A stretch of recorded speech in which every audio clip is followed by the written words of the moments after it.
करूँगा सर, ठीक है? उनको नौकरी से लेके बाकी सारी वस्तुओं के अंदर भी हेल्प करूँगा sir, getting your point, okay? तो he was kind of very intolerant person. अब ये इंटॉलरेंस इसकी ऐसा नहीं था कि खाली और खाली हिंदुओं के प्रति थी। इसके समय पे ऐसा था कि all the non Sunni Muslims he had a very sectarian view of his religious policy. Sectarian view समझ में आता है, जैसे औरंगज़ेब का भी था सर, ठीक है? औरंगज़ेब दक्खनी स्टेट्स को एनेक्स क्यों करता है? देखिए शिवाजी महाराज के सामने तो लड़ाई करेगा ही सर, ठीक है? बट वी विल फाइंड कि he will be annexing and taking the control of the Bahmani, क्योंकि बहमनी स्टेट जो थे या दक्खनी सुल्तान से शाही डायनेस्टी अगर आपको पता होगी, कुतुब शाही, निज़ाम शाही सर, ओके? आदिल शाही, तो उसमें निज़ाम तो खत्म हो गया था, आदिल और कुतुब शाही जो बचे थे। वी विल फाइंड कि ये दोनों के दोनों शिया थे, बिकॉज़ दे वर शिया, तो ही वाज़ लाइक ओनली सुन्ना और सुन्नीस, है ना? समझिए मेरे सामने पड़े तो दे वर heretics as per him, okay? यहाँ पे भी आपको देखने को मिलता है कि देयर शिया कम्युनिटीज़, है ना? देयर वर डिफरेंट डिफरेंट सूफी कम्युनिटीज़, तो डिफरेंट वी कैन से मुस्लिमों के जो फिरके हुआ करते थे, उनको भी उसने पनिश किया। तो इस तरह से हमें पता चल रहा है कि इसकी रिलीजियस पॉलिसीज़ के अंदर बहुत रेडिकलिज़्म मिलती है, ठीक है? ये रेडिकलिज़्म किसी को नहीं छोड़ेगा, मतलब जैसे एक सैयद करके आपको ब्रांच मिलेगी, Sayyids were seen as a person, वो डिसेंडेंट्स ऑफ प्रॉफिट्स, ओके ना? तो इंडिया के अंदर बहुत सारे सैयद्स आपको मिलते हैं सर, ओके? एंड उस टाइम पे ऐसा हुआ कि कटिहार नाम की जगह में किसी ने उसको इन्फॉर्म किया कि सैयद लोगों को किसी ने मारा है ना? लोकल कुछ इंटरनल पॉलिटिक्स हुई होगी सर। वहाँ उसने आके कत्लेआम करवा दिया, 5 साल तक कत्लेआम किया, कुछ 20,000 25,000 लोगों को उठवा दिया सर, ठीक है? तो इस प्रकार की कहानी आपको बहुत सारी देखने को मिलती है sir, okay? We will find कि कंटीन्यूअसली इसकी रिलीजियस पॉलिसीज़ के पॉइंट ऑफ व्यू से बहुत सारे सवाल उठे, क्योंकि ये एक सेक्टेरियन पॉइंट ऑफ व्यू से चीज़ों को डिफाइन कर रहा था sir, okay? And that is one of the reasons we will come to know कि इसके एक्शंस में continuously religious point of view से इसका सपोर्ट सिस्टम चला गया सर, सपोर्ट सिस्टम जाने का मतलब ये है कि इसके अगेंस्ट में लोग पढ़ने शुरू हो जाएंगे सर, ओके? आगे जाके हमें पता चलता है कि people will be going against FST, क्योंकि इसकी नीति अच्छी नहीं थी सर, समझे? तो इसने कांगड़ा में ज्वालामुखी टेंपल के ऊपर अटैक किया सर, नगरकोट के ऊपर, वही नगरकोट जहाँ आपका एमबीटी भी गया होता है, but he was also not fully successful, okay? Interesting कहानी ये है कि जब वो वहाँ गया तो वहाँ की इंस्टीट्यूशंस को टारगेट करने से पहले उसने वहाँ की लाइब्रेरी देखी सर, ठीक है ना? समझे? And after studying from the library he decided to convert some of the books from Sanskrit to Persian sir, okay? But then he decimated the institutions around them sir, okay? तो काफी लोग कह रहे हैं कि भाई देखो, he was a person who was interested in the art forms as well, but in reality he had gone there with an objective to fulfil his religious theocratic ideals, okay ना? तो वो गया था क्योंकि उसके पीछे का कारण था उसकी एक थियोक्रेटिक आइडियल्स थे, उसको फुलफिल करने के लिए सर, ठीक है? इसी पॉइंट ऑफ व्यू से हमें ये भी पता चल रहा है कि जो ट्रांसलेशन होगा उसमें नया सोशल ऑर्डर निकल के आएगा, and then finally we will come to know कि more and more of Indians will be made part of the administrative system as well, क्योंकि ये ट्रांसलेशन का काम कौन करके देगा सर, ठीक है? स्कॉलर लोग ही करके देंगे, है ना? क्योंकि संस्कृत से पर्शियन में करना था, तो ऐसा इंडियन क्लास जिसको संस्कृत भी आती थी और पर्शियन भी आती थी, है ना? कि जो इंडियन कम्युनिटी का लोग था, हिंदी लोग, जिनको संस्कृत और पर्शियन वही लोग हेल्प कर पाएंगे, बाकी तो कोई कर नहीं पाएगा सर, ठीक है? तो इस तरह से we will see the Kayastha community which was still part of the we can say administration of the local states, है ना? They became gradually part of the सल्तनत एडमिनिस्ट्रेशन एज़ वेल, सो ठीक है? इनफैक्ट इसके पीरियड में फिर संस्थाएं भी खुली, स्कूल्स उसने खोली, मकतब खोली, मदरसा खोली, इसके ऊपर मैं आता हूँ कि मिडिवल इंडिया के एजुकेशन इंस्टीट्यूशंस कैसे चले, पॉलिटिकल हिस्ट्री को खत्म होने दो सर, ठीक है? Secondly we will also find कि because he was making his empire at that time, he also made sure that वो अशोक के 2 पिलर्स को उठवाएगा सर, समझे? तो अगर आपको याद होगा तो अशोक ने बहुत सारे शिलालेख बनाए थे, उसमें पिलर्स भी बनाए थे, पिलर इंस्क्रिप्शंस के रूप में।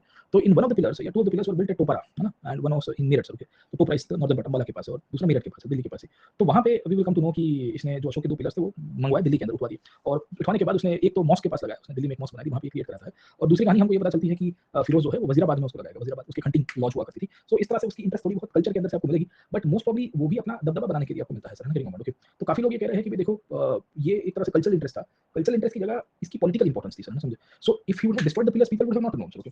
But by bringing this pillars to Delhi उसकी इंपीरियल इंसिग्निया और ऑथोरिटी बढ़ेगी सर। अब कितने लोगों को पता था कि वो अशोक का था? आप समझिए सर, ठीक है? तो by bringing this kind of pillars to Delhi, है ना? समझे नहीं समझे? We will come to know कि he did not like no made a very big contribution to culture part sir. The contribution was mainly to legitimize his political condition, and that is one of the reasons he brought it to Delhi.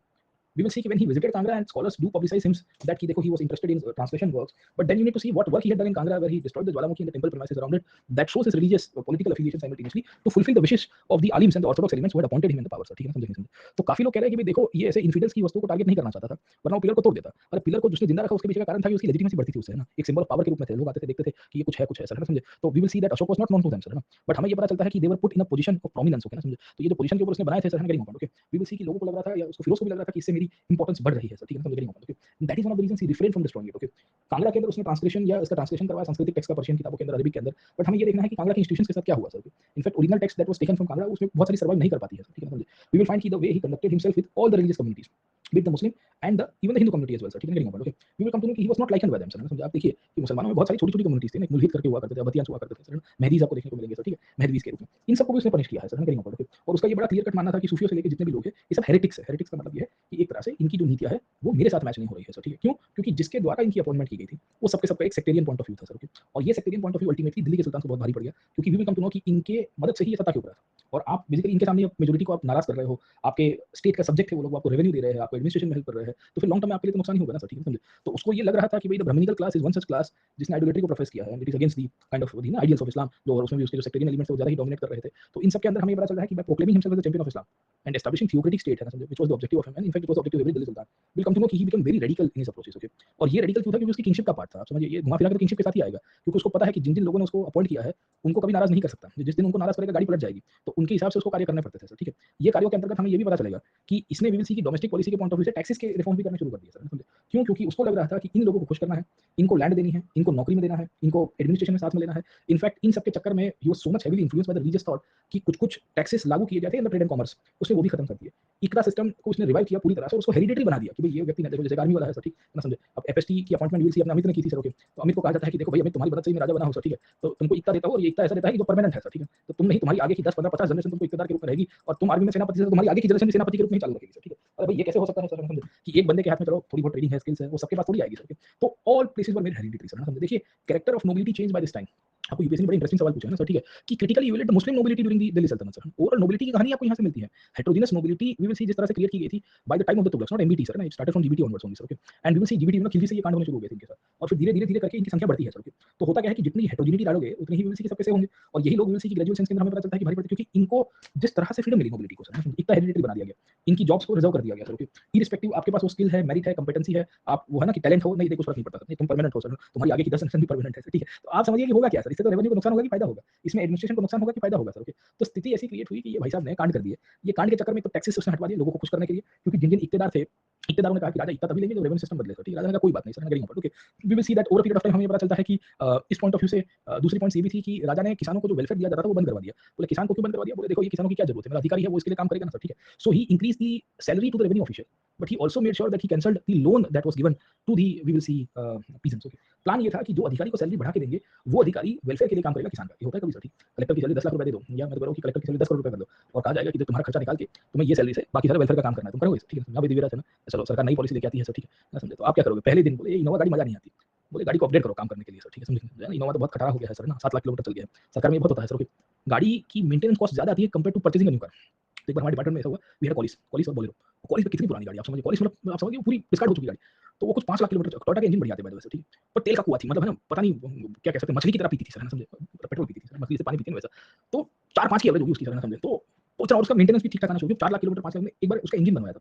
Engine बनवाना समझ में आता है, उसकी पूरी engine को refurbish किया गया था, तब जाके वो चल रही थी। हम लोग टायर बदलने पड़े, ये वो, क्योंकि फील्ड में जाना होता था रेगुलरली, दिन का कभी-कभी 230, मतलब एवरेज उसका महीने का 5-6 हज़ार किलोमीटर का रन था। 200 किलोमीटर एवरेज निकलती थी वो सर, है ना। लंबी ट्रिप मार के 400 किलोमीटर, 200 जाए 200 आए सर, वैसा 100-100 किलोमीटर तो रोज डेली पड़ता था, कोई ना कोई लेके जाता ऑफिस में।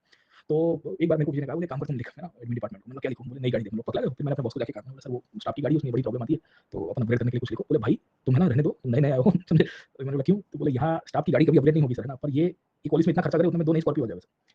और ऐसा हुआ, मैंने फिर बिल निकाले उसके पूरे खर्चे पानी के, मेंटेनेंस के, ये वो। मैंने भाई इतने में तो नई स्कॉर्पियो हो जाती, 2 गाड़ी आ जाए सर ना, पिछले 2 साल से चला रहे हो उसको सर, क्योंकि 6-7-10 हज़ार किलोमीटर सर्विस आती, हर 2 महीने में सर्विस कराना पड़ता था, ब्रेक पड़ जाते थे, ये जाते थे, टायर आप देखोगे 40-50 हज़ार किलोमीटर टायर जाते हैं, गाड़ी के टायर महंगे आते हैं सर, सस्ते तो आते हैं, साइकिल के टायर तो है नहीं कि 200 रुपए 1000 रुपए निकाल दिए सर, ठीक। तो 4 टायर का सेट आता है 60-60 हज़ार रुपए का सर, ठीक। और फिर जितनी पुरानी होती है उतनी बहुत सारी प्रॉब्लम्स आती रहेगी, पर नई नहीं लेनी, सरकार में नीति ऐसी है, नई कैसे लोगे सर, पुरानी चलाओ जो है, अरे भाई परेशान कर दिया। पर ये चीज़ होती है सर, ठीक है। तो when you increase the salaries, अगर हमारे साथ ये किया होता है ना समझे, कि सैलरी बढ़ा दो तुम्हारी सर, है ना समझे, और तुम ये वेलफेयर में यूज़ करो, कभी हो पाएगा? कभी नहीं होगा। तो इसने उस पीरियड में we will come to know कि ऑफिशियल की सैलरी बढ़े, टका भी बंद कर दिया, किसान नाराज़ हो गया। उसने बहुत सारे टैक्सेस खत्म कर दिए सर, उसको लग रहा था ये सब अन-इस्लामिक है। अब भैया तुम अन-इस्लामिक के नाम के ऊपर टैक्सेस खत्म करके तुम अपना नुकसान कर रहे हो, क्यों?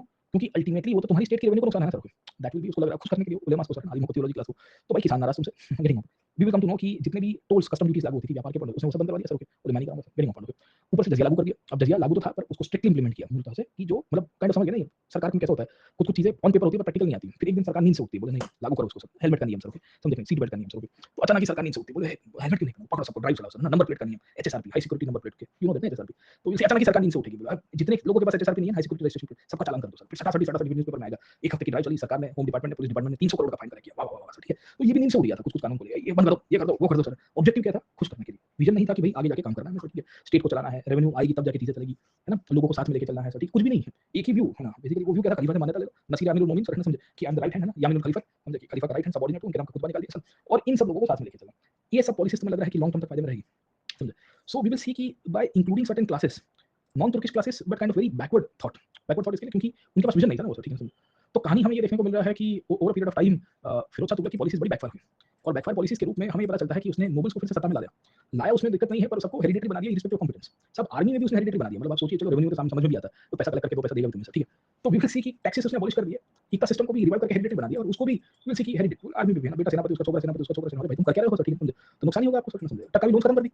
कहा कि मैं सैलरी बढ़ा दूंगा मेरे अधिकारियों की, वो स्पेंड करेंगे, वो थोड़ी अपनी जेब से स्पेंड करेंगे ना। दिव्यराज को 10 करोड़ रुपए का फंडिंग दे दिया हमने, बोले सरकार की फलानी योजना तुम्हारी जेब से निकालनी है सर। दिव्यराज ने तो पहले इनोवा निकाली और फॉर्च्यूनर ली सर, ठीक है। 1 महीने के बाद बोला यार फॉर्च्यूनर में थोड़ी कमर दर्द हो रही है सर, मेरे को जी वैगन चाहिए सर, ठीक है। समझ गया ना सर, ओके। तो पैसा कहाँ खर्च होगा सरकार का, वेलफेयर में थोड़ी होगा सर, ठीक है। So the money will be spent to some other, understood ना सर, ओके। तो सरकार जब डिस्क्रिप्शन देती है तो नुकसान ही आपको सर, ठीक है, ओके। तो एक साइड पे लैंड के ऊपर उसने कांड किया, दूसरी कहानी स्टेट की रेवेन्यू से कम कर दी, कस्टम ड्यूटीज को खत्म कर दिया, एंड जजिया लागू कर दिया सर, समझे नहीं समझे? तो इस पॉइंट ऑफ व्यू से उसके लिए बड़ा भारी हुआ ना sir, telling about, okay. And we will come to know कि एक साइड के ऊपर जो रेवेन्यू में उसको फायदा मिलना चाहिए वो हुआ नहीं sir, okay. We will see कि कुछ लोगों ने कहा कि ये लॉन्ग टर्म तक डेट्रीमेंटल था, शॉर्ट टर्म में थोड़ा फायदा हुआ। फायदा इसके लिए होता है क्योंकि जो कस्टम ड्यूटीज अबॉलिश की उसके कारण इमीडिएटली थोड़े बहुत व्यापार में फायदा हुआ, टैक्स हॉलिडे आ गया था सर, ठीक है समझे? सप्लाईज थोड़े अच्छे हो गए थे टेम्पररी पॉइंट ऑफ व्यू से, कहीं कहीं पे उसने इरिगेशन टैक्सेस लागू किए थे, इंफ्रास्ट्रक्चर बना के, कल पढ़ेंगे हम लोग सर पब्लिक वर्क्स के पॉइंट ऑफ व्यू से कि भाई देखो फिरोज तो अच्छा कार्य करके गया, बट आप ओवरऑल तो देखिए सर, समझे नहीं समझे? We will come to know कि इसने ऑक्शनिंग सिस्टम की थी। ऑक्शनिंग सिस्टम में मैंने आपको बताया कि जो व्यक्ति सबसे ज्यादा भाव बोलेगा उसको दे दिया जाएगा सर, लैंड के पॉइंट ऑफ व्यू से, टेलिंग अबाउट, ओके। तो इससे तो नुकसान ही होगा ना सर, कोई 5 लाख बोलेगा, कोई 10 लाख करके देगा, ऑटोनॉमी उनको मिल जाती थी एक तरह से सर, ओके। सैनिकों को भी इसने लैंड ग्रांट्स दी थी जागीर सिस्टम के रूप में sir, okay. Come back to this part tomorrow. तो ओवरऑल स्थिति ये हुई कि इसके अंदर में इसको रेवेन्यू में बहुत फायदा नुकसान हो गया, और ये नुकसान बेसिकली कभी लॉन्ग टर्म तक सर्वाइव नहीं कर पाता है, और इसी के पॉलिसीज के कारण वी विल सी कि इसकी इंस्टीट्यूशंस कमजोर हो गए, और ये इंस्टीट्यूशंस कमजोर होने का लाभ तैमूर उठाएगा 1398 में, क्योंकि पैसा धीरे धीरे कम हो जाएगा। इनफैक्ट सर्कुलेशन ऑफ मनी अब कम होगा, और ठीक है समझे? एंड हमें ये पता चलता है कि पहले बड़े सिक्के चलते थे ना सर, समझे? अब छोटे सिक्के आने शुरू हो गए। बोले कैसा सिक्का? बोले आधा, बोले और बोले बीच का सिक्का, बोले ऐसा कैसा? बोले सिल्वर कॉपर को मिक्स करके करना पड़ेगा सर, ठीक है? समझे नहीं समझे? तो now he had to issue more coins, getting ऐसे कॉइन्स विल सी कि जिसकी ओवरऑल वैल्यू थोड़ी कम होगी सर, समझे नहीं समझे? और कहानी हमको ये देखने को मिल रही है कि ड्यूरिंग दिस टेन्योर ओवरऑल इसके लिए बड़ा नुकसान हुआ सर, ठीक है? And all of this actually came together. ये जब तक जिंदा था तब तक सल्तनत डिक्लाइन नहीं किया, पर डीके आना शुरू हो गया था। आप समझिए कि आपके कार्यकाल के समय पे मिलिट्री हेरिडिटरी हुई, मतलब स्किल्स खत्म हो गई। रेवेन्यू सिस्टम आपने जो व्यक्ति सबसे ज्यादा ऑप्शन दे रहा था उसको आपने दे दिया बिडिंग के पॉइंट ऑफ व्यू से, पर वो व्यक्ति 1 साल के बाद डिफॉल्ट कर देगा, आप कुछ उखाड़ नहीं पाए, यही हुआ ना sir, okay. So the people who got the revenue option और they got the bidding rights, okay, they started defaulting after few years, so you are not able to control them out sir, okay. तो आपकी policy, आपकी religious policy आपके against में जा रही है, even थियोरेटिक लोग के सिवा कोई आपके फेवर में नहीं था, ना हिंदू था ना मुसलमान था सर, ठीक है। तो ओवर पीरियड ऑफ टाइम ये औरंगजेब थोड़ा प्रो था, प्रो नहीं था, औरंगजेब लाइट था सर, ठीक है समझे? औरंगजेब लाइट का मतलब ये था कि we will come to know कि इस पीरियड के अंदर इसने जो कार्य किए ऑलमोस्ट औरंगजेब सेंटर ही थे, एक्सपेंशन में भी ज्यादा नहीं कर पाया सर, ठीक है ना? एक्सपेंशन में जहां जहां गया वहां उसने कांड किए sir, and over period of time इसकी हालत खराब हो जाती है सर। तो इसके मृत्यु के 10 साल के बाद विदेशी आक्रमण हुआ ना, तो Tughlaq not able to stop him out sir, okay. तो आप इसको कल हम लोग कंटिन्यू करेंगे, डोमेस्टिक पॉलिसी फॉरेन पॉलिसी के पॉइंट ऑफ व्यू से रेवेन्यू मैंने बताया, मिलिट्री इंस्टीट्यूशंस में डीके आना सर, ओके। इसके बाद फिर मिलिट्री में भी डीके आया, ट्रेनिंग ऑफ, ओके। तो we will come to know कि over period of time military पूरी फ्यूडल बेसिस के ऊपर आ गई, क्योंकि लैंड ग्रांट्स के ऊपर सैनिकों को अपॉइंट किया जा रहा है, and we will come to know कि ये सैनिक लोग आके विल सी कि है ना हेरिडिटरी बैठे हुए हैं। अब क्या मिलिट्री भी हेरिडिटरी सिस्टम में चलती है? आप ही बताओ sir, can military work in hereditary system? फिर कहते हैं कि सल्तनत टूट गया, तो टूटेगा ही ना सर, समझ में आएगी नहीं आपको? तो there were more than one factors, okay ना, एक से अधिक फैक्टर एट्रिब्यूट किए गए हैं, but all of this factors led to decline, okay. तो चीजें क्लियर होगी आपको सल्तनत के पॉइंट ऑफ व्यू से, तो कल हम लोग डिक्लाइन करेंगे, कल ही सल्तनत ऑलमोस्ट खत्म हो जाएगा सर, ठीक है? क्योंकि we will come to know कि एफएसटी के बाद कुछ है नहीं, एफएसटी के बाद आता है तैमूर। तैमूर ने आके एक नई डायनेस्टी को क्रिएट किया, सैयद। सैयद के बारे में ऐसा कहते हैं कि मुल्तान से शुरू हुआ और बदायूं में खत्म हुआ सर, ठीक है? So the journey from Multan to Budaun sir, है ना? वहां से उभर के आए और बदायूं में जाके सो गए सर, फिर आए लोधीस। लोधीस के अंदर एक आध दो सवाल आए हुए हैं, पर कल ही खत्म हो जाएगा सर, समझे? तो कि इस तरह से आपकी पॉलिटिकल कंटेक्स्ट से जो ज्यादातर सवाल है, इंस्टीट्यूशनल कंटेक्स्ट से जो सवाल हो जाएंगे, फिर मैक्रो देखेंगे, है ना? मैक्रो में आर्किटेक्चर ऑफ दिल्ली सल्तनत, टेक्नोलॉजी ऑफ दिल्ली सल्तनत, एग्रीकल्चर तो हमने देख लिया है सुल्तान वाइज, वी विल सी कि ओवरऑल मैक्रो के अंदर नोबिलिटी हमने देखा, एजुकेशन लिटरेचर का पार्ट, उसमें 2 क्लासेस होंगे। तो मेरे को लग रहा है कि 20 तारीख तक अपन ट्राई करेंगे इसको अच्छा खासा लिनियरिटी में खत्म करें, मेन एक पोर्शन को, फिर कुछ पोर्शन जाएंगे तो अगले महीने लेंगे, ठीक है? पर दिक्कत है, देखो मिडिवल सटाक सटाक है सर, आपको लग रहा होगा कि इतना जल्दी कैसे हो गया, but you see the nature of questions, you realise कि एकदम फास्ट फास्ट हो रहा है सर, ठीक है? क्योंकि एक है ना, क्योंकि डायमेंशंस कम है, इंटरेस्टिंग भी है, और पूरी थीम है 1 2 3 4 सर, ओके। आप थीम समझ गए तो लाइफ जिंदा हो जाएगा सर, समझे? Samreen, thank you very much Samreen, and wish you all the best. Recorded देखिए आपने, आपको बहुत सारी शुभकामनाएं, मेहनत करते रहिएगा सर, ठीक है? 20 तारीख तक करेंगे हम लोग सर, 20 तारीख तक। चलिए सर, ओके। विश्वास कह रहे हैं सर देहरादून आइए सर, ओके। आएंगे सर, एक आध दिन हम भी आएंगे सर, ओके। हाँ, सिद्धार्थ सर देहरादून में है सर, सिद्धार्थ सर देहरादून में है सर, ठीक है? Pak army chief sold 2 nuclear weapons to gulf country just before Hamas attack. हाँ किया होगा सर ये तो। हाँ, इसको हैंडआउट में कन्वर्ट कर दूंगा मैं, और कुछ अपडेट भी करना है। एक्चुअली इसमें अभी तक की नोट्स हमारी बहुत कॉम्प्रिहेंसिव है सर, ठीक है? मतलब लोगों को एक चबी चढ़ी हुई है कि नया क्या है नया, अरे भाई तू पीवाईक्यू देख लो, क्या पीवाईक्यू से एग्जिस्टिंग नोट्स और प्रीवियस नोट्स आंसर हो पा रहा है, समझ में आया कि नहीं? तो इनफ है, अंडरस्टूड दिस पार्ट। अगर पीवाईक्यू से नहीं हो रहा है तो बात अलग है। देखो नया का मतलब ये होता है, ये नहीं कि भाई हम मतलब डाल दिया तो मैं सैकड़ों इन्फॉर्मेशन डाल सकता हूँ, आई कैन 2 4 किताबों से डाल के काफी देंगे सर, ओके। अब क्या है कि एक एक डायमेंशंस बाकी रहते हैं। अब जैसे मंगोल पॉलिसी पिछली नोट्स में नहीं थी, 2021 में, 22 में मैंने ऐड कर दिया सर, ओके। फिर मंगोल पॉलिसी का चैप्टर मेरे को पता है, 22 में ऐड किया। अभी लिटरेचर का कुछ आएगा तो शायद कर दूंगा मैं सर, है ना? तो मुझे जो जो लग रहा है उसको मैं ऐड कर रहा हूँ, कुछ पैराग्राफ ऐड किया मैंने, समझे? सर्टेन पैराग्राफ्स को एडिशन कर दिया कुछ, या अभी सैयद थोड़े लिमिटेड है, या लोधी लिमिटेड है, लोधी को मैं थोड़ा बढ़ा दूंगा, आज काम कर दूंगा इसके ऊपर बैठ के यही नोट्स के अंदर, फिर उसको हैंडआउट में ट्रांसलेट कर दूंगा सर। हैंडआउट में बताया कि वो गैप के पीरियड में हो नहीं रहा है मेरे से सर, तो मतलब अल्ट्रा प्रो मैक्स आ जाता है सर। चलिए सर, ठीक है? पाकिस्तान सोल्ड 2 न्यूक्लियर वेपन्स, वो तो सबको बेचता है, उसने नॉर्थ कोरिया को भी बेचा हुआ है सर, समझे नहीं? ईरान का न्यूक्लियर प्रोग्राम ऐसे ही चल रहा है सर, ठीक है? एक्चुअली पाकिस्तान, आप देखिए हम कहते हैं भिखमंगा स्टेट है, भिखमंगा स्टेट है, तो भी सर्वाइव कैसे कर रहा है? दो चीजों के ऊपर, एक तो वेपन बेच के और दूसरा गांजा बेच के। इनफैक्ट पाकिस्तान ने न्यूक्लियर वेपन कैसे एक्वायर किया उसके ऊपर मैं किताब पढ़ रहा हूँ सर, ठीक है? The bomb, the bank, the mullah and the poppies, है ना? How Pakistan was made a nuclear state, okay ना? इसके ऊपर अलग से किताब। द बॉम्ब, द बैंक, उन्होंने फर्जीवाड़े करके बैंक बनाई थी। द मुल्ला, है ना, बेसिकली तालिबानी जो kind of mentality, and the poppies, सब नार्कोस का कनेक्शन है इसके अंदर। मतलब मेरे को पता नहीं था कि वो नार्कोस की मदद से वो जो अपना क्या नाम है नार्कोस का, वो माफिया, ड्रग माफिया, कार्टेल वाला, है ना, समझे? व्हाट्स हिज नेम, नार्कोस में उसके ऊपर सीरीज बनी। पाब्लो, पाब्लो अपना, हाँ, वो पाब्लो का भी कैरेक्टर इसके अंदर आता है। यू कैन इमेजिन कि Pakistani making the nuclear bomb had a connection with the poppy business, that is the film business and the drugs business, and the drugs business also includes the role of the drug cartels of South America that finance the Pakistani, क्योंकि funding चाहिए था इतना बड़ा bomb बनाने के लिए, Saudi ने help किया, यूएई ने हेल्प किया, और भी लोगों ने हेल्प किया, बैंकिंग, फेक बैंकिंग, अमेरिका पीछे था, सीआईए था सर, ओके। तो इंटरेस्टिंग बुक है सर, बड़ी इंटरेस्टिंग बुक है सर, ओके ना, समझे? एंड देयर मेनी क्वेश्चंस जो बुक से आंसर मिलते हैं सर, ठीक। तो है मतलब मजा आती है सर पढ़ने के लिए सर, थोड़ा एक्स्ट्रा हो जाता है हिस्ट्री के बुक के सिवा। अभी शुरू किया सर, 2 बुक चल रही है, तो पटेल के ऊपर चल रही है, दूसरी ये चल रही है। चलिए सर, बाय बाय।